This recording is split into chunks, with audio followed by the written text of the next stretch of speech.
কেমন আছো সবাই? আশা করি সবাই ভালো আছো। আজ আর একটা নতুন দিনে আমি আপনাদের সকলকে স্বাগত জানাচ্ছি। দেখুন আমার এই ছোট্ট জবা গাছটাতে আজ পাঁচটা জবা ফুল ফুটেছে। নয়নতারা গাছটাও ফুলে ভরে গেছে। সমস্ত ফুলগুলোকে তুলে নিয়ে আমি আমার মন্দিরটাকে খুব সুন্দরভাবে সাজিয়ে পুজো করলাম। রোজ এমনটা হয় না, এত ফুল ফোটে না। পুজো করেই আমি চলে গেলাম মাছের বাজারে। বাড়িতে কিছু মাছ কিনে আনতে হবে। এখানে আমরা সব রকমের মাছ পেয়ে যাই। আর মাছ, ইলিশ মাছ, রুই মাছ, কাতলা মাছ, চিংড়ি, পুঁটি, মোরলা, লোটে সবই পাই। আর এগুলো বেশ ফ্রেশও থাকে। ওখান থেকে মাছ কিনে এবার চলুন আপনাদের দেখাই আমরা কীরকম সবজিপাতি পেয়ে থাকি। এখানে বাঙালিদের পছন্দের সব সবজি রাখা থাকে।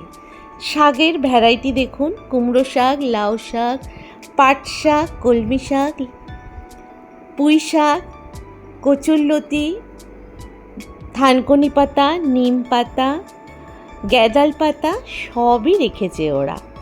কচুর শাকও আছে, ইলিশ মাছের মাথা দিয়ে জাস্ট জমে যায়। এখানে থোড়গুলো দেখুন কত ফ্রেশ আছে। লাউ, চাল কুমড়ো, পেঁপে, মোচা, বাঙালিরা যা যা ভালোবাসে সমস্তগুলোই ওরা অ্যারেঞ্জ করে রাখে।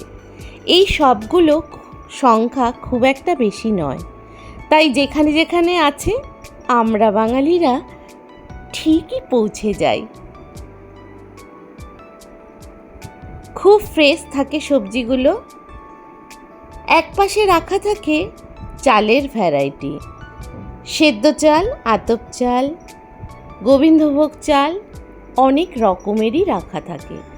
কলকাতার নানা রকম মশলাগুলোও আমরা পেয়ে যাই। দেখুন ওরা কি সুন্দর মালদা থেকে ল্যাংড়া আম এনে রেখেছে। হিমসাগরও এনেছিল, সেগুলো এখন শেষ হয়ে গেছে। পাকা কাঁঠালও আছে, তার সাথে আছে কাঁঠালি কলা, যেটা আপনার ইচ্ছা। ওখান থেকে নাব্যার বায়নার জন্যে চলে গেলাম মোমো খেতে। রাস্তার একটা ছোট্ট দোকান, কিন্তু এদের মোমোর টেস্ট খুব সুন্দর। ওরা ওদের একটা স্পেশাল মশলা স্টিম মোমোর উপরে ছড়িয়ে দেয়, যেটার জন্যে মোমোর টেস্ট আরও ভালো হয়। ওখান থেকে সোজা সোসাইটি। নাব্যা বলল ওর কিছু জেরক্স করতে হবে, তাই সোসাইটির মার্কেটে চলে গেলাম।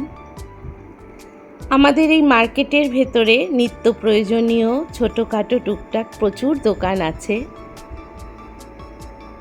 আমরা ওখান থেকে নোট বার্দিতে চলে গেছিলাম জেরক্স করতে। জেরক্স করিয়ে বাড়ি চলে আসি। সবাই ভালো থাকবেন, সুস্থ থাকবেন। টাটা।